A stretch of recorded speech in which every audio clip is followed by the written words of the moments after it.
Alright, so we're gonna reset my oil maintenance for the 2017 BMW M240i. And what I'm gonna do now is hit the start button 2 times. That'll be service due in 1100 miles, but I just did it right now.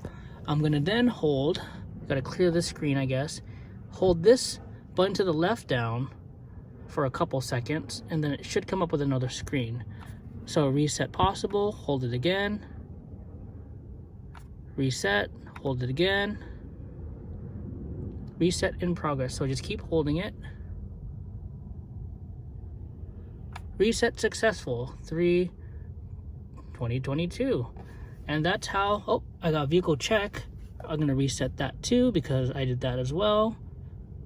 Let it go, reset one more time.